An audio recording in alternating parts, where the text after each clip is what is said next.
नमस्कार मित्रांनो, अश्वमेध नर्सिंग ट्युटोरियल्समध्ये आपलं सगळ्यांचं स्वागत आहे. मित्रांनो, एम.एच. Nursing CET. 2024 याचं जे ॲडमिट कार्ड आहे, आपण त्याला हॉल तिकीट म्हणतो, ते नुकतंच सी.ई.टीनं रिलीज केलेलं आहे DMRने. तर तुम्ही maha.cet.org या वेबसाईटवरती जाऊन तात्काळ डाउनलोड करू शकता. तर त्यासाठी तुम्हाला वेबसाईटवर गेल्यानंतर होम पेजमध्ये डाव्या साईडला 3 डॉट किंवा लाईन्स दिसतील, त्याच्यावरती क्लिक करायचं आहे. त्यानंतर क्लिक केल्यानंतर सी.ई.टीजमध्ये क्लिक करायचं आहे. सी.ई.टीजमध्ये क्लिक केल्यानंतर 2024-25 अकॅडमिक इयरसाठी जे सी.ई.टीज आहेत त्याला क्लिक करायचं आहे.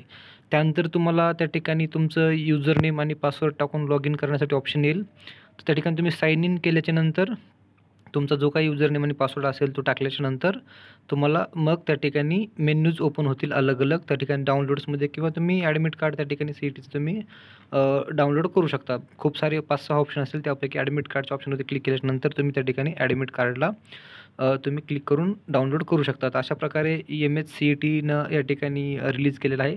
आता बऱ्यापैकी एक्झाम या ठिकाणी झालेल्या आहेत. आज नुकताच तुमचा 12वीचा रिझल्ट देखील लागलेला आहे. बऱ्याच जणांना मार्क्स आलेले असतील. ज्या विद्यार्थ्यांचे स्कोरिंग हे 100 फिजिक्स, केमिस्ट्री आणि बायोलॉजीचे तिघांचे जे स्कोरिंग असतं ते आपल्याला ग्रुपिंगसाठी साधारणतः 50% मार्क्स लागतात ओपन कॅन्डिडेटसाठी, म्हणजेच 150 मार्क्स तिन्ही विषयामध्ये मिळून. आणि जे स्टुडंट्स कॅटेगरीमध्ये आहेत, जसं की NTमध्ये आहेत, VJ-NT असतील, OBC असतील, SC-ST असतील, अशा विद्यार्थ्यांसाठी 135 मार्क असणं गरजेचं असतं तिन्ही सब्जेक्टमध्ये, फिजिक्स, केमिस्ट्री आणि बायोलॉजीमध्ये. तर ज्या ज्या विद्यार्थ्यांची ग्रुपिंग आजच्या एक्झाममध्ये 12वीच्या जे रिझल्टमध्ये आलेली आहे, चांगली ग्रुपिंग आहे, 135 किंवा 150च्या वर आहे, अशा विद्यार्थ्यांसाठी पुढचे जे कोर्सेस आहेत, मेडिकल कोर्सेस, ते त्या ठिकाणी ॲप्लिकेबल आहेत. तुम्ही त्या ठिकाणी अप्लाय करू शकता. तर अशा प्रकारे हे ॲडमिट कार्ड आहे.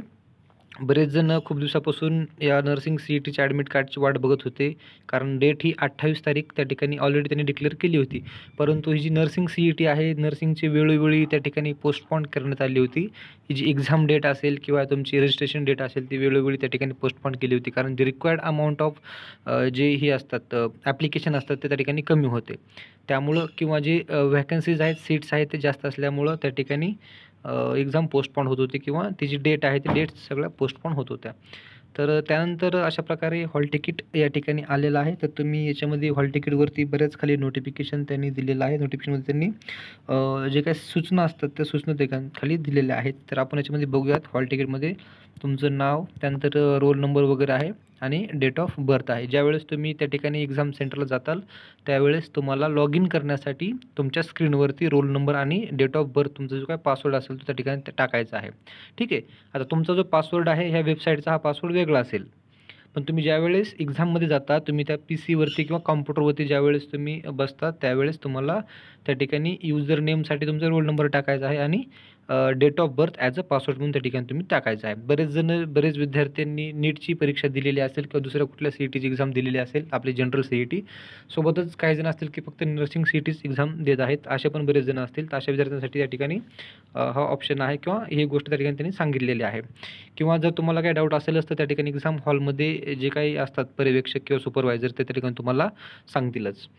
तर ही जी एम.एच. नर्सिंग सी.ई.टी आहे, ही सी.ई.टी ANM, GNM आणि BSc नर्सिंग या 3 कोर्सेससाठी या ठिकाणी ॲप्लिकेबल आहे 2024-25 या अकॅडमिक इयरसाठी. तर INC जे आहे, इंडियन नर्सिंग काउन्सिल, यांनी सर्क्युलर दिलं होतं. त्यासोबतच आपले जे अलग-अलग काउन्सिल्स आहेत त्यांनी सर्टिफिकेट किंवा अलग-अलग नोटिफिकेशन त्या ठिकाणी दिलेले होते. त्यानुसार ही जी सी.ई.टी आहे ती कंपल्सरी करण्यात आली होती. गेल्या वर्षीपासून आपण ही सी.ई.टी देत आहोत. गेल्या वर्षी फक्त BSc नर्सिंगसाठी ही सी.ई.टी होती. यावेळेस तिन्ही कोर्सेससाठी त्या ठिकाणी सी.ई.टी आहे. म्हणजे तुम्ही जर सी.ई.टी दिली तरच तुम्ही त्या ठिकाणी कोर्सेसला ॲडमिशन घेऊ शकता, जर तुम्ही पेपर दिलात तर. ठीक आहे. नाहीतर तुम्ही जर एक्झामला गेला नाहीत, तुम्ही एक्झामला जर नाहीत गेला तर तुम्ही त्या ठिकाणी सी.ई.टी तुम्ही दिलेली नाही याचा अर्थ असा होतो आणि तुम्ही ॲडमिशन कोर्सेसला त्या घेऊ शकत नाहीत. जरी तुम्हाला मॅनेजमेंट कोटा थ्रू घ्यायचं असेल ॲडमिशन तरी पण तुम्ही त्या ठिकाणी घेऊ शकत नाही, कारण तुम्हाला एक्झाम देणं अनिवार्य आहे. ठीक आहे. तर तुम्ही अशा प्रकारे वेबसाईटवर जाऊन डाउनलोड करू शकता. माझ्याकडे एक सॅम्पल कॉपी आलेली आहे माझीच जवळच्याच मित्राची आहे. तर MH. Nursing CET online examination आहे. ॲडमिट कार्ड त्या ठिकाणी तुमचं दिलेलं आहे. त्याच्यामध्ये डेट ऑफ एक्झामिनेशन दिलेली आहे 28/5ची आणि हा जो टाईम आहे 4 ते 5:30. तर अलग-अलग 2-3 शिफ्टमध्ये त्या ठिकाणी एक्झाम होणार. ही जी एक्झाम आहे ती 2-3 शिफ्टमध्ये होईल, 3 शिफ्टमध्ये. तर ही फायनल शिफ्ट, शेवटच्या शिफ्टमध्ये पेपर आलेला आहे याचा. 100 मार्काची एक्झाम असेल 1.5 तास टाईम आहे, 90 मिनिटाचा टाईम आहे. 20-20चे असे 4 क्वेश्चन असतील. फिजिक्स, केमिस्ट्री, बायोलॉजी आणि इंग्लिश. त्यानंतर रिपोर्टिंग टाईम आहे. रिपोर्टिंग टाईम हा नॉर्मली 1-1.5 तास अगोदरच असतो एक्झामच्या. तर हा रिपोर्टिंग टाईम आहे, कारण 1 तास तुम्हाला त्या ठिकाणी तुमचं बायोमेट्रिक व्हेरिफिकेशन वगैरे करण्यासाठी त्या ठिकाणी PC-वरती वेळ जातो. तर त्यासाठी थोडीशी गर्दी असते, त्यामुळे थोडा टाईम अगोदर जायचं असतं. गेट क्लोजर टाईम जो आहे तो 3:30चा आहे. ठीक आहे. त्यानंतर बाकी इंग्लिश मीडियम पेपरचं इंग्लिश वगैरे आहे. कुठल्या ह्याच्यासाठी आपण अप्लाय केलेला आहे त्या ठिकाणी दिलेला आहे. BS नर्सिंग, ANM आणि GNMसाठी. बाकी ॲप्लिकेशन नंबर वगैरे आहे, याची आपल्याला गरज नाही. तर खाली एक्झाम सेंटर त्या ठिकाणी दिलेलं आहे. तर एक्झाम सेंटर तुम्ही व्यवस्थित बघून घ्या. जर तुमच्या नावामध्ये, ठीक आहे, आता ही महत्त्वाची गोष्ट आहे, जर तुमच्या नावामध्ये काही करेक्शन असेल, या हॉल तिकीटवरच्या काय ॲडमिट कार्डवरती नावावरती किंवा फोटोमध्ये काही करेक्शन असेल, तर तुम्ही तात्काळ, किंवा डेट ऑफ बर्थमध्येही काही करेक्शन असेल तर तुम्ही काय करू शकता, तात्काळ त्या ठिकाणी काय करायचं आहे, खाली एक त्यांनी लिंक दिलेली, लिंकवरती जाऊन तुम्ही त्या ठिकाणी तुमचं त्या ठिकाणी काय असेल ती क्वेरी त्या ठिकाणी टाकायची आहे. आणि ॲडमिट कार्ड लवकरात लवकर जे नवीन ॲडमिट कार्ड आहे होईल ते तुम्ही करून घ्यायचं आहे. तर खाली दिलेलं आहे, so please bring this hall ticket with currently valid identity proof. त्यांनी खाली थोडंसं इन्फॉर्मेशन दिलेले आहे, इन्स्ट्रक्शन्स दिलेले आहेत की एक्झामला यायच्या वेळेस तुम्ही काय काय सोबत घेऊन यायला पाहिजे. हे नॉर्मल तुम्ही नीटला वगैरे तुमचं एक्झाम झालेलं आहे, JEE झाले असेल, तुम्हाला माहिती आहे, ज्यांना माहीत नाही त्यांच्यासाठी आहे की तुम्हाला एक आयडेंटिटी प्रूफसाठी एक सोबत त्या ठिकाणी आधार कार्ड किंवा पॅन कार्ड असेल किंवा तुमचं इलेक्शन कार्ड असेल तर ते तुम्ही त्या ठिकाणी सोबत घेऊन जायचं आहे. पण ते जे फोटो आहे तो रिसेंट पाहिजे त्याच्यावरती फोटो, ठीक आहे. त्यासोबतच तुम्हाला हा जो हॉल तिकीट आहे किंवा ॲडमिट कार्ड आहे याच्यासोबत तुम्हाला एखादा पासपोर्ट साईजचा फोटो पण सोबत घेऊन जायचा आहे, ठीक आहे. तर खाली essential valid original photo identity proof आहेत, त्यासोबत त्यांनी खाली दिलेले आहेत कोणकोणतं चालतं. त्यामध्ये पॅन कार्ड आहे, पासपोर्ट, ठीक आहे, driving licence, voter ID, bank passbook, या विथ फोटोग्राफ असलेलं पाहिजे, अशा अनेक गोष्टी आहेत. त्यानंतर आधार वगैरे या गोष्टी पण चालतील. तर या इन्फॉर्मेशन आहे, तुम्ही थोडंसं वाचून घेऊ शकता त्याच्यामध्ये. त्यानंतर एक लिंक दिलेली आहे, लिंकमध्ये click here download the undertaking correction in the name, photo, signature, date of birth, gender वगैरे याच्यामध्ये काय अंडरटेकिंग असेल तुम्ही त्या ठिकाणी क्लिक करून अंडरटेकिंग घेऊ शकता. त्यानंतर खाली जे इन्स्ट्रक्शन्स आहेत, इन्स्ट्रक्शनमध्ये candidate should reach CET examination centre before the gate closure time.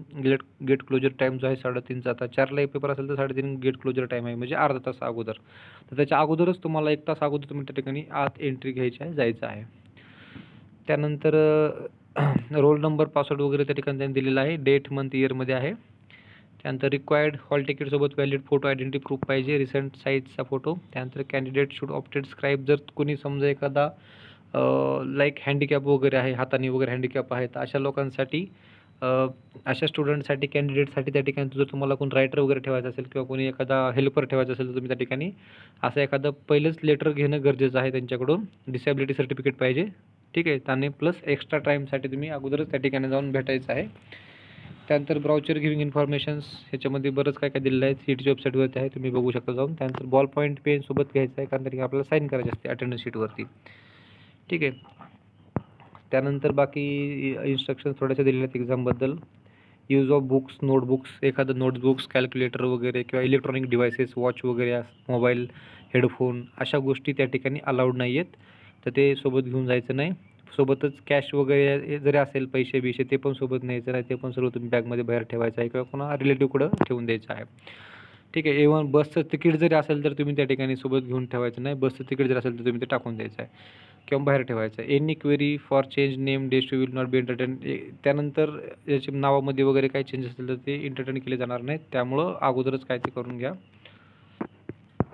बाकी छोटे मोठे इन्स्ट्रक्शन्स त्या ठिकाणी दिलेले आहेत. जर समजा तुम्हाला काही प्रॉब्लेम असेल, डाऊट असेल, तुम्ही हेल्प डेस्कवरती खाली कॉल करा, असं पण त्यांनी त्या ठिकाणी सांगितलेलं आहे. अशा प्रकारे हे नोटिफिकेशन आहे, हे ॲडमिट कार्ड आहे, रिलीज झालेलं आहे. तुम्ही लवकरात लवकर डाउनलोड करून घ्या आणि अभ्यासाला लागा. तुमच्याकडे आता फक्त एक 7-8 दिवस आहेत, तर 8 दिवसामध्ये बऱ्यापैकी अभ्यास करा. आता तुमचा 12चा रिझल्ट पण लागलेला आहे, बरेच जण आज खुश असतील, ठीक आहे. तर एक्झामसाठी तुम्हाला बेस्ट ऑफ लक, कॉंग्रॅच्युलेशन. हे जे चॅनल आहे अश्वमेध नर्सिंग ट्युटोरियल्स, याच्यामध्ये मी अनेक वेळा किंवा अनेक व्हिडिओ या ठिकाणी मी अपलोड केलेले आहेत. दरवर्षी मी ॲडमिशन प्रोसेसला व्हिडिओ अपलोड करायला स्टार्ट करतो आणि ॲडमिशन प्रोसेस होईपर्यंत बंद करतो, ठीक आहे. त्यामुळं तुम्हाला कुठल्याही प्रकारची काळजी करण्याची गरज नाही. त्या नर्सिंग फील्डमध्ये काय असतं किंवा नर्सिंग फील्ड काय आहे याच्याबद्दलही तुम्हाला एखाद्या दिवशी मी असाच एक चलत व्हिडिओ बनवेल. तुम्ही फक्त एक्झाम द्या, एक्झाम दिल्याच्यानंतर बाकी जी काही प्रोसेस आहे, एकदा एक्झाम झाल्याच्या नंतरची प्रोसेस काय आहे, डॉक्युमेंट व्हेरिफिकेशन वगैरे आहे, तुमचं ऑप्शन फॉर्म फिलअप करणं आहे, या सगळ्या गोष्टीबद्दल कसे करायचे, काय करायचे, कॉलेज कोड कोणते टाकायचे, किती कॉलेज टाकायचे, कोणते कॉलेज चांगले आहेत, गव्हर्नमेंट किती चांगले आहेत, प्रायव्हेट किती चांगले आहेत, कोणत्या कॉलेजला फीस किती असते, ठीक आहे. ॲडमिशन घेतल्याच्यानंतर कॉलेज कधी स्टार्ट होईल, किती कॉलेजची इनटेक आहे, कॅपॅसिटी किती आहे, हॉस्टेल आहे का, कोणतं कॉलेज कसं आहे काय, या सगळ्या गोष्टीबाबतचा एक व्हिडिओ पण मी वेळोवेळी त्या ठिकाणी जसं तुमची वेळ येईल तसं तो एक व्हिडिओ मी अपलोड करत जाईन. त्यामुळं तुम्ही गेल्या वर्षीच्या बॅचमध्ये बरेच स्टुडंट चॅनल थ्रू कॉलेजला ॲडमिशन घेतलेलं आहे. बऱ्याच स्टुडंटला त्या ठिकाणी मदत झालेली आहे. तशीच तुम्हाला या ठिकाणी यावर्षी होणार आहे. तुम्ही जर चॅनलला नवीन असाल तर प्लीज लाईक करा, शेअर करा आणि आपल्या मित्रांना पण पाठवा, जेणेकरून त्यांना पण मदत होईल आणि तुम्हाला जे काही अडचणी असतात ऑप्शन फॉर्म भरण्यासाठी किंवा कॉलेज कोड टाकण्यासाठी, याबद्दल तुम्हाला कुठल्याही कसल्या प्रकारची अडचण येणार नाही. कारण बऱ्याच वेळेस काय होतं, आपल्याला माहीत नसल्यामुळं आपण त्या ठिकाणी व्यवस्थित ऑप्शन फॉर्म भरत नाही किंवा व्यवस्थित कॉलेज कोड टाकत नाही. त्यामुळे आपला चुकून दुसऱ्याच कुठल्यातरी कॉलेजला नंबर लागतो. मग अशा वेळी त्या कॉलेजमध्ये कुठल्याही प्रकारची सुविधा अवेलेबल नसते किंवा ते कॉलेज तेवढं व्यवस्थित नसतं. मग अशा वेळेस आपल्याला नंतर त्या ठिकाणी 4 वर्ष काढणं खूप त्रासदायक होतं किंवा जी रिक्वायर्ड आपल्याला जे काय भेटणार आहे नॉलेज, त्या ठिकाणी ते नॉलेज भेटत नाही. तुम्ही जस्ट एक माणूस, रोबोट टाईप माणूस त्या ठिकाणी पासआउट होऊन जातो. त्यामुळं ही गोष्ट खूप महत्त्वाची आहे. त्यासाठी तुम्ही चॅनलला सबस्क्राईब करा, शेअर करा. वेळोवेळी तुम्हाला मार्गदर्शन केलं जाईल. धन्यवाद.